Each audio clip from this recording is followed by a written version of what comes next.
I had an amazing experience today I wanted to share. So story time, this is going to be a few minutes just to warn you. It's the story of an elderly gentleman who has a lot to say and a lot of wisdom.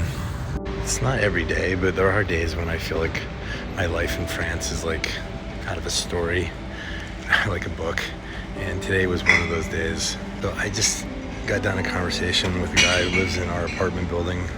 He's an older French-Italian guy. He's like 89. He lives in our apartment building, and I've struck up a friendship with him.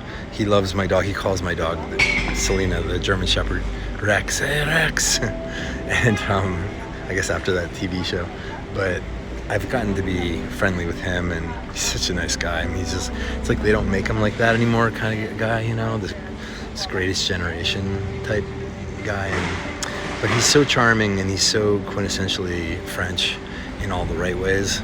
Anyway, gotten to know him for a bit. Got into a conversation, and I knew some things about him, but he was talking about the dog, because he always likes to talk about Rex. And he said, I used to have a dog as well. And he said, there was the dog of my son. And I said, well, where's your son? Where's your son now? And he said, well, actually, he died. And he said, actually, I should be dead too, because my son was a chef.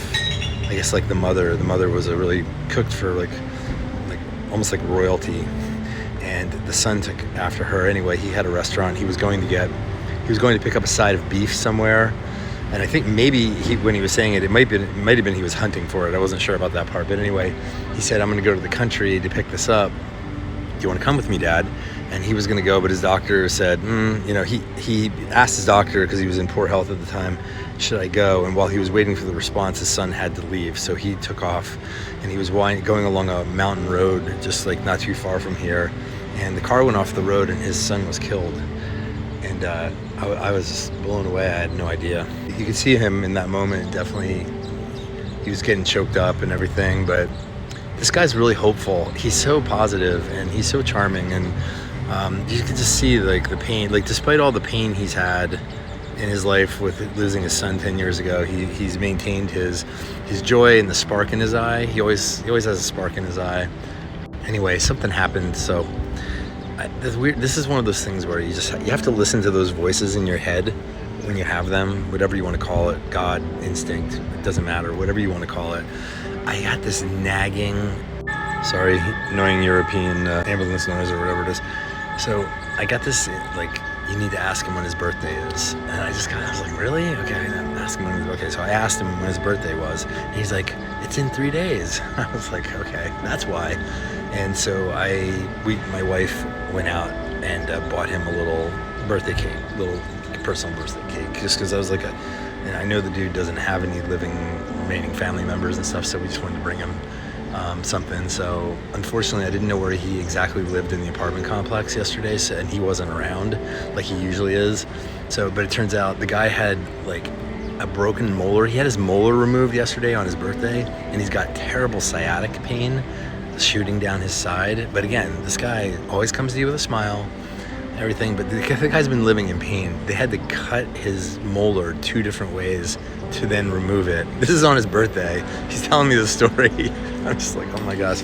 But anyway, he's got some sort of patch or a shot for the sciatica, which he said will last him 6 months, so he's excited about that. And he's got a big gaping hole where his molar was, but he's doing much better today. So I guess it wasn't meant to be, but I gave him the cake today, and we had a wonderful conversation, and he was telling me about some stories about his mom, and he drove a bus. That was his job. He just drove buses all over Europe, and he loved it, and he said it was just his dream job, and he said it's the greatest job in the world. He got to meet so many people and travel everywhere and get paid for it. And anyway, and it's a conversation that it's not about the language, but I'm having the conversation in French, and it takes on a different feeling and characteristic than it would, I think, in English. Just because there's something about it that's uniquely French. Maybe it's just because I've only ever talked to him in French, so it has that. But for me, it's inexorably tied with this new life in France and meeting people like that, and really salt of the earth people. And it makes me so grateful to be here, to have these experiences, and to be able to share Listen, like, learn a language. I don't care what language it is, Spanish, Italian, Japanese, French, whatever, so that you can get to know people like Paul, people that are elderly, that have stories, but people of all walks of life, because that's the only way you're going to get to know people, really. And that's what I've said before in my videos, is that's the greatest treasure. Yeah, ordering at a restaurant, sure, whatever. Impress your friends at home, whatever.